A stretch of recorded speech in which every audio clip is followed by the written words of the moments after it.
பேரும் அல்லும்படி 6 முதல் 60% வரை ஆடி தள்ளுபடியுடன் சூப்பர் சரவணா ஸ்டோர்ஸ், சென்னை, மதுரை, கோவை. எடப்பாடியால தான் பாஜக தோத்துச்சு. எடப்பாடியால தான் பாஜக தோத்துச்சு. ஏன்னா சரியான வேட்பாளர்களுக்கு கொடுக்கல, சரியான தொகுதிகளை கொடுக்கல. தொகுதியில மாறி மாறி கொடுத்தாரு. அவரு இல்லாத வீம்பு பண்ணார் தேர்தல் நேரத்தில். அமித்ஷாவே பாவம் வெறுத்து போயிட்டார். இவர் போட்டோம், டெல்லிக்கு போட்டோம். டெல்லியில இவருக்காக காத்துட்டு இருக்கிறாங்க. உன் கூட வந்து நாங்க கூட்டணி வச்சு எங்களுக்கு ஒருத்தர் தான் உள்ள போயிருக்கிறாரு சட்டசபைக்குள்ள. அப்போ உங்களோட கூட்டணி வச்சு எங்களுக்கு அசிங்கத்தை ஏற்படுத்தி விட்டுட்டு இப்போ அதிமுக எடப்பாடியை மொத்தமா வெளியேற்றிட்டு அண்ணாமலையை கொண்டு வந்து அதிமுகவுக்கு தலைவராக போடலாம் என்று சிந்தித்துக் கொண்டு இருக்கின்றார்கள் என்று சொல்லி 4 நாட்களுக்கு முன்னாடியே ஒரு ரூமராக ஒரு செய்தி வந்தது. இது உண்மையா பொய்யா எனக்கு தெரியல. என்கிட்ட சொன்னார். நான் சொன்ன நிச்சயமா அது நடக்காது. கொடநாட்டுல என்னென்ன எடுத்தாருன்னு இது வரைக்கும் யாருக்கும் தெரியாது. இந்த தாவேக அரசாங்கம் கட்டாயம் இந்த கொடநாட்டு வழக்கை எடுக்கணும். கொடநாட்டுல என்ன இருக்குது, என்ன எடுத்தாரு, ஏன் அத்தனை பேரையும் கொலை செய்தாரு, நிச்சயமா இவருடைய பங்கு அதுல இருக்கும், இல்லாம இருக்காது. யார் கொலை செஞ்சாங்க? சேகர் பாபு மேல் நடவடிக்கை எடுக்க போகின்றோம், அதற்கான காரியங்கள் முன்னெடுக்கப்பட்டதுன்னு சொல்றீங்களே தவிர இதுவரைக்கும் எந்த நடவடிக்கை எடுத்த மாதிரி தெரியல. அவரும் ஜாலியா என்ன பண்றாரு, சத்தம் போட்டு அமைச்சர் அந்த சரத்குமாரை பற்றி என்னமோ அவரு பயங்கரமா பேசுறாரு. அப்போ நீங்க நடவடிக்கை எடுத்தா அவர் பேச முடியுமா? இதெல்லாம் ஒரு ஐ வாஷ் மாதிரி எனக்கு தெரியுது. திருமாவளவனை தயவுசெய்து சேர்க்காதீங்க, குழப்பிடுவாரு. அவருக்கு அமைச்சரவை பதவியெல்லாம் கொடுக்காதீங்க. அவர்கிட்ட இருக்கிறது 2 பேர் தான். அந்த 2 பேருக்கு போல வேற யாராவது 2 பேரை ரெடி பண்ணுங்க. இவர் வேண்டாம். இன்னைக்கு ஒண்ணு பேசுவாரு, மத்தியானம் ஒண்ணு பேசுவாரு, ராத்திரி ஒண்ணு பேசுவாரு, நாளைக்கு ஒண்ணு பேசுவாரு. விஜய் வந்து கரெக்டா செக் வைக்கிறாரு. ஏன்னா ஆதவர்ஜுனா தாவேக்கால இருக்கிற ஆதவர்ஜுனாவுக்கு திருமாவளவன் யாருன்னு தெரியும். ஏன்னா கூட இருந்து பார்த்திருக்கிறாருல, அந்த கட்சியில இருந்து பார்த்திருக்காரு, என்னென்ன காரியம் நடக்கும் நல்லா தெரியும். அதனால இந்த காரியம் தாவேக்கால கதை நடக்காது.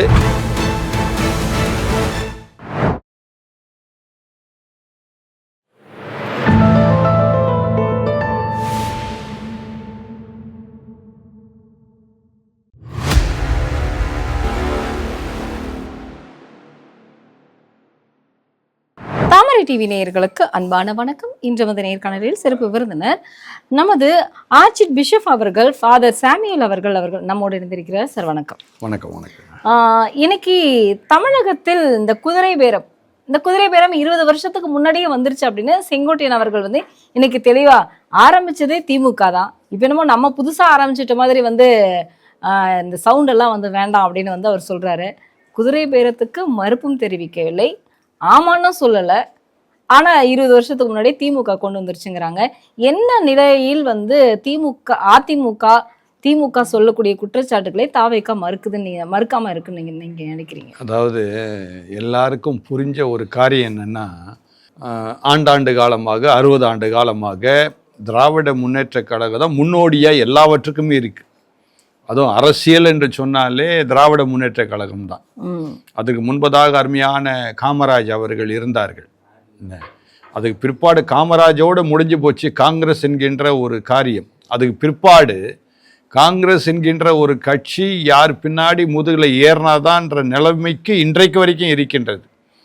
ஆக முன்னோடியாக இருக்கக்கூடியது திராவிட முன்னேற்ற கழகம். ஆக இது அருமையான அமைச்சர் செங்கோட்டையன் அவர்கள் சொன்னதில் எந்த விதமான சந்தேகமும் கிடையாது. ஏன்னா குதிரை பேரம் என்று சொல்லும் பொழுது எனக்கு எங்கே போகுதுன்னா, சென்னையில் கிண்டி ரேஸ் கிளப்னு ஒன்று இருந்தது, குதிரை பந்தயமே நடந்தது. அந்த குதிரை பந்தயத்துக்கு மிகவும் ஆதரவாக இருந்த கட்சி எதுனா திராவிட முன்னேற்ற கழகம். திராவிட முன்னேற்ற கழகம் இருக்கின்ற வரைக்கும் அந்த குதிரை பந்தயம் நடந்து கொண்டிருக்கு. எத்தனையோ வீடுகள் நாசமாக போச்சு, எத்தனையோ குடும்பம் நாசமாக போச்சு. இதற்கு காரணம் யாருன்னா திராவிட முன்னேற்ற கழகம். ஏன்னா அங்கேயே அந்த குதிரை பந்தயத்தில் குதிரை பேரம் பேசப்பட்டது. அதனால்தான் குதிரை பேரம் என்று சொல்றாங்களே தவிர இது ஏன் இந்த பேர் பெற்றது, அந்த குதிரை பந்தயத்தால் வந்த காரியம், வேற ஒன்றுமே இல்லை. அந்த காலத்துல குதிரைக்கு பந்தயம் கட்டி பணம் கட்டி சம்பாதிச்சவங்க திராவிட முன்னேற்ற கழகத்தினர். குதிரை பந்தயம் நடத்தினவங்கிட்டையும் பணம் வாங்கின திராவிட முன்னேற்ற கழகம்.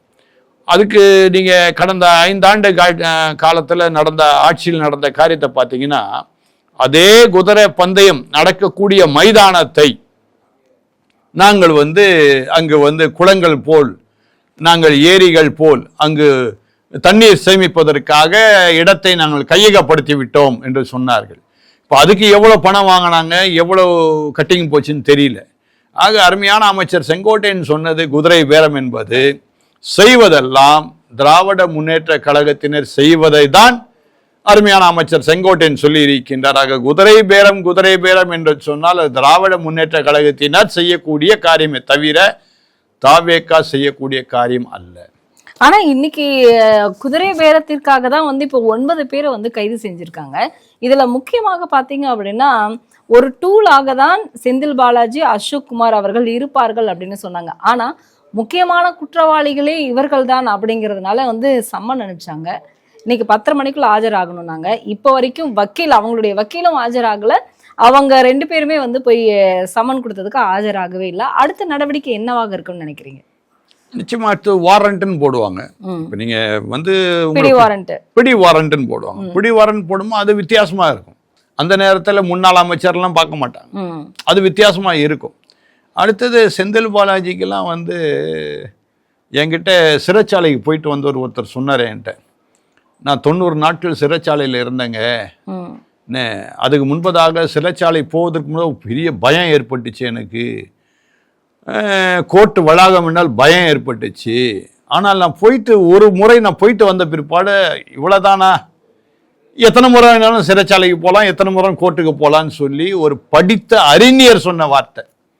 ஏதோ படிக்காதவங்க சொன்னால் கூட சரி, அவங்களுக்கு வேற எதுவும் பிழைப்பு இல்லை, அதனால் அதை செய்கிறாங்க. நான் படித்த அறிஞரை இதை சொன்ன வார்த்தை. ஆக செந்தில் பாலாஜி ஏற்கனவே ஏறக்குறைய 1 ஆண்டு காலம் சிறைச்சாலையில் இருந்தவர்.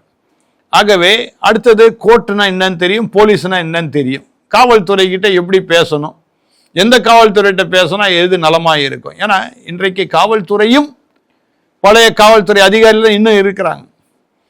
ஸோ இவங்களுக்கு எப்படி இருந்தாலும் அந்த டச் இருந்துக்கிட்டு தான் இருக்கும், இல்லாமல் இருக்காது.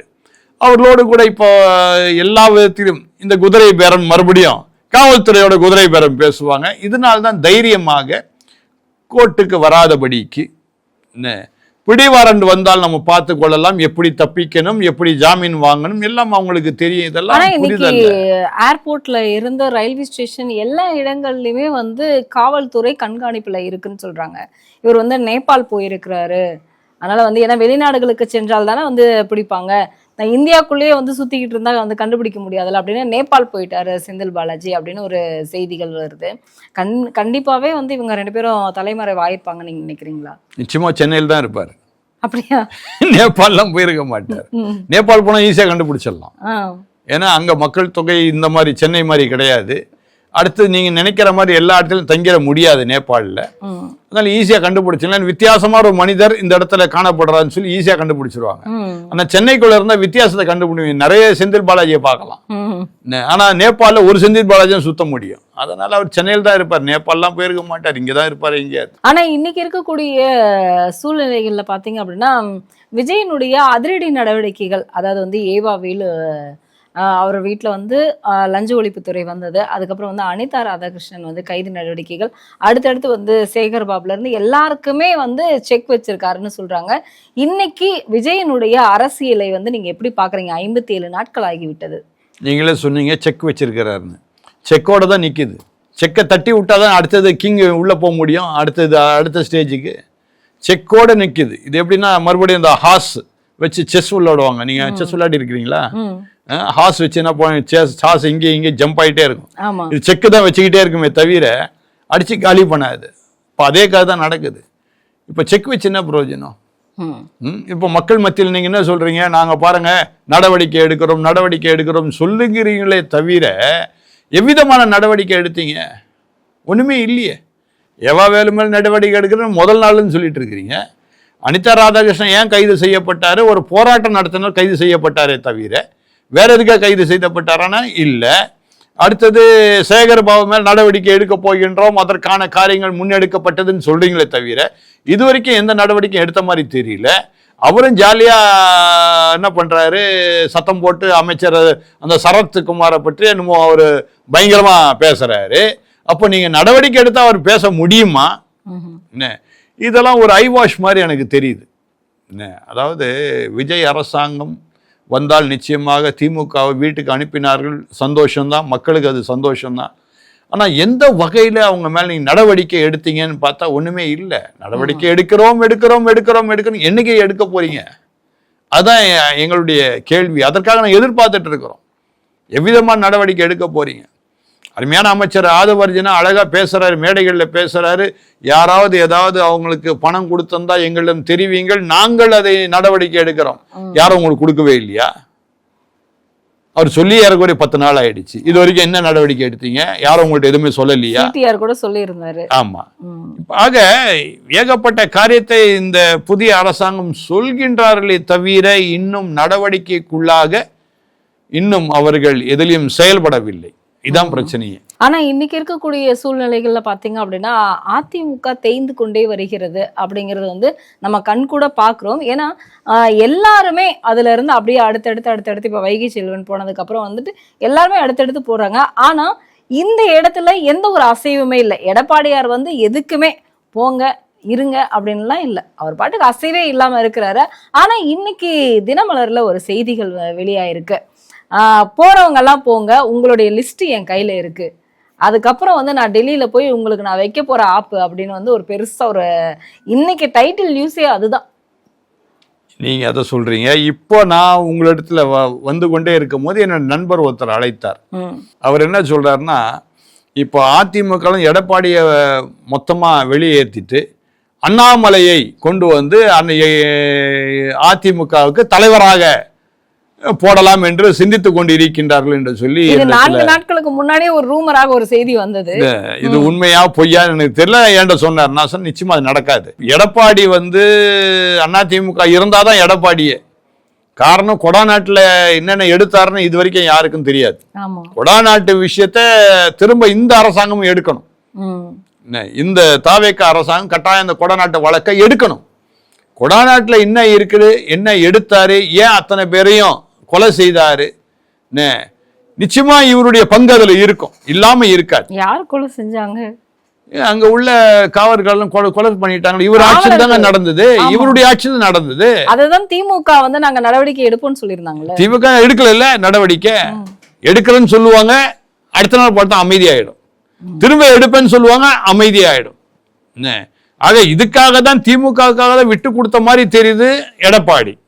அதற்காக தான் வேட்பாளர்களையும் அதுக்கு ஏற்ற மாதிரி தான் இந்த தேர்தலை அமைத்தாருன்னு சொல்லி எனக்கு தெரியுது.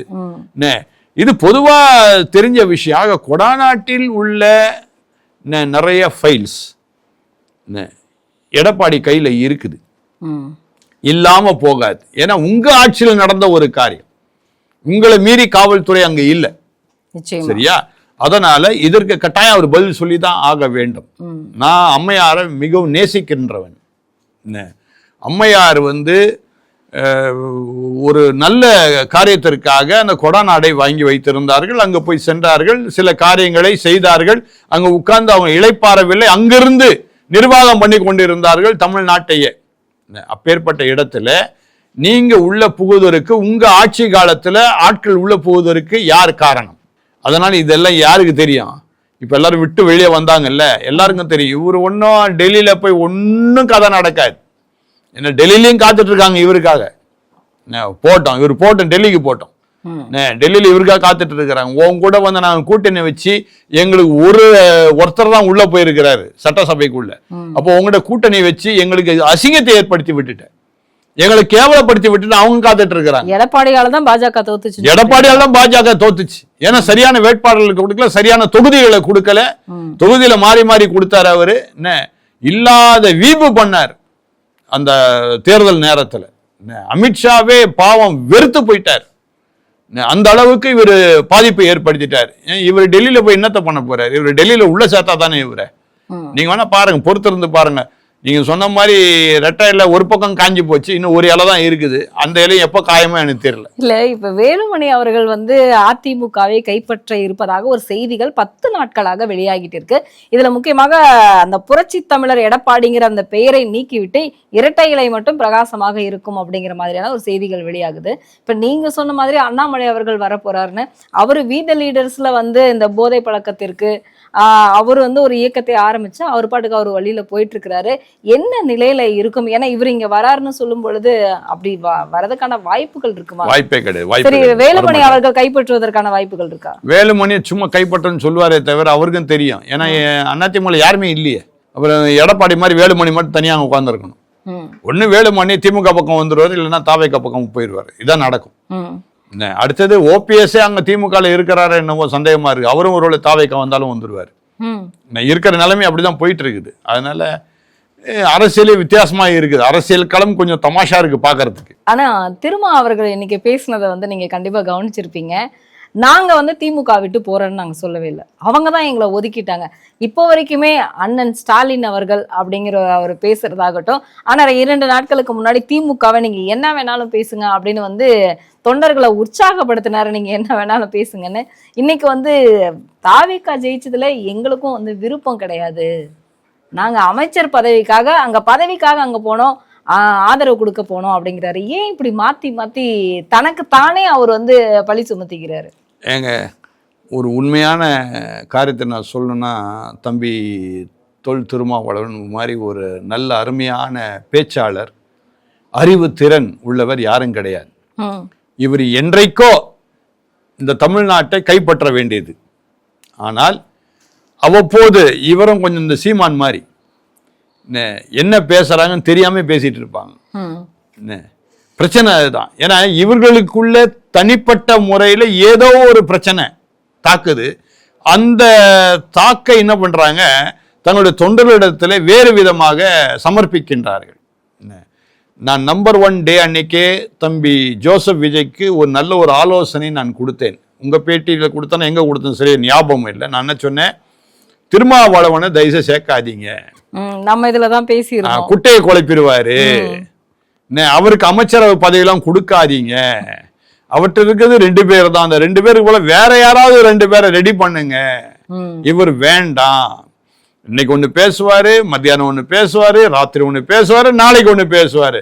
நான் அந்த கோணத்திலே சொல்லவில்லை, நான் வேறு கோணத்திலே சொன்னேன் அப்படின்வார். வழங்குதா?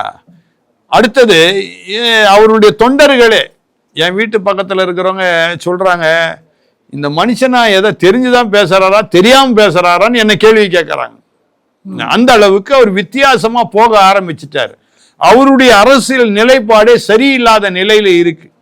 ஏன்னா அவரு நினைச்சதுன்னா திமுக ஜெயிச்சு வரும், நம்ம மறுபடியும் ஆட்டக்களத்துல திமுக காரங்க நம்ம நம்பி இருப்பாங்க, நம்ம ஆடலாம் நினைச்சாரு. இங்க இவரை சீன்றதுக்கே ஆள் இல்லை தாவேக்கால. விஜய் கரெக்டா செக் வைக்கிறாரு. ஏன்னா ஆதவர்ஜுனா தாவேக்கால இருக்கிற ஆதவர்ஜுனாவுக்கு திருமாவளவன் யாருன்னு தெரியும். ஏன்னா கூட பார்த்துருக்கிறாருல, அந்த கட்சியில பார்த்துருக்காரு, என்னென்ன காரியம் நடக்கும் நல்லா தெரியும். அதனால இந்த காரியம் எல்லாம் தாவேக்கால கதை நடக்காது. நான் ஏதோ ஒரு இடத்துல கூட நான் சொன்னேன், பேட்டியில சொன்னேன், இந்த இடைத்தேர்தல் வரும் பொழுது தாவேக்கால உள்ள சட்டசபைக்கு தாவேக்கால உள்ள அன்பர்கள் தான் உள்ள போவாங்க சட்டசபை உள்ள. அந்த சமயத்துல திருமாவளவனுடைய கட்சி மந்திரி சபையும் புடுங்கப்படும் அப்படின்னு நான் ஏற்கனவே சொல்லிட்டேன். கட்டாயம் அது நடக்கணும். இடைத்தேர்தலுக்காக தாவேகா காத்துட்டு இருக்கு. இடைத்தேர்தலுக்காக தான் வெயிட்டிங். இப்ப இவர் என்ன நினைக்கிறாருன்னா, இடைத்தேர்தல் வந்துடுச்சுன்னா திமுக மறுபடியும் வந்துடும், அதனால இப்படி இல்லாம அப்படி இல்லாம இவர் பேசிக்கிட்டே இருக்கிறார். வேற ஒண்ணுமே இல்லை, திமுக வராது, அது மக்கள் நல்லா புரிந்திருக்கிறாங்க. தாவேகா கட்டாயம் திரும்ப வரும், வரட்டும். ஆனா அதான் நானும் விரும்புறேன். சீமான் பென்ஸுக்காகவே திமுக கிட்ட போயிட்டாரு அப்படிங்கிற மாதிரி ஒரு செய்திகள் பரவதில்லை. இல்ல, அதாவது அதான் சொல்றேனே, சீமானும் திருமாவளவனும் ஒரே மாதிரிதான். அதாவது ஒரு நேரம் இப்படி பச்சைவந்தி ஆயிடுவான், அப்புறம் பச்சைவந்திகள் கரெக்டா சொன்னா ஒரு நேரம் இப்படி போயிடலாம், ஒரு நேரம் அப்படி போயிடலாம். இப்படி இந்த அளவுக்கு தள்ளப்படுவார் அப்படிங்கிறது ஒரு பென்ஸ் காருக்காக திமுகவோட போவாரா? ஏன் போக மாட்டாருன்னு நீங்க நினைக்கிறீங்க? ஆனா அனிதா ராதாகிருஷ்ணன் சீர் கொண்டு போனாரு, ஆனா கைது பண்ணும்போது அவர் வாயை திறக்கலையே. எப்படி திறப்பாரு? சீமான் யாருங்க? ஒரு சினிமா உடைய டைரக்டர். ஏன் அவர் டைரக்டரா இருந்தாரு இல்ல? அப்போ நடிகர்ல வச்சு டைரக்ட் பண்றதா அவங்க வேலை. மக்களை வச்சு இப்ப டைரக்ட் பண்ணிக்கிட்டு தங்களுக்கு என்ன வேணும் அதை தான் அவங்க செய்துட்டு இருக்காங்களே தவிர மக்களுக்கு என்ன வேணும்னு அவங்களுக்கு கவலை கிடையாது. ஆனா இன்னைக்கு விஜயனுடைய அடுத்த கட்ட நடவடிக்கை என்னவாக இருக்கும் சார்? ஏன்னா திமுகவே கொஞ்சம் அலறிக்கிட்டு இருக்கு. அதான் நான் சொல்றேன் திரும்ப, தம்பி ஜோசப் விஜய் கிட்ட நான் சொல்லக்கூடிய ஒரு ஆலோசனை என்னவென்றால், நடவடிக்கை எடுப்பேன்னு சொல்லாதீங்க, நடவடிக்கை எடுங்க, செயல்பாட்டில் கொண்டு வாங்க, சீக்கிரத்தில் எல்லாரையும் கொண்டு போய் உள்ள தள்ளுங்க. அவங்க கரங்களில் இருக்கின்ற கோடிகளை எடுத்து உங்க அரசாங்கத்திற்குள்ளே போட்டு மக்களுக்கு அந்த சேவையை செய்யுங்கள். அதான் கஜானாக்குள்ள போய்கிட்டே இருக்குன்னு சொல்றாங்களே. அதான் ஒண்ணு வரட்டும், இன்னும் எவ்வளவு இருக்குது வர வேண்டியது, இவ்வளோ கோடிகள் இருக்கு. அப்படின்னா நிஜமாவே அரசாங்க கஜானாக்குள்ள திமுகவோட பணம் போகுதா? போகதான் செய்யும். இப்போ ஏற்கனவே இந்த டாஸ்மாக் எல்லாம் போயிட்டு தானே இருக்குது. டாஸ்மாக்ல உள்ள பணம் எல்லாம் இப்போ அவங்க பாக்கெட் போயிருந்து இப்போ அரசாங்கத்துக்குள்ள தானே போயிட்டு இருக்குது. நல்லது தானே அது. அப்படி ஒரு நன்மையான காரியம் நடக்கட்டும், தொடரட்டும் இவங்களுடைய அரசாங்கம்.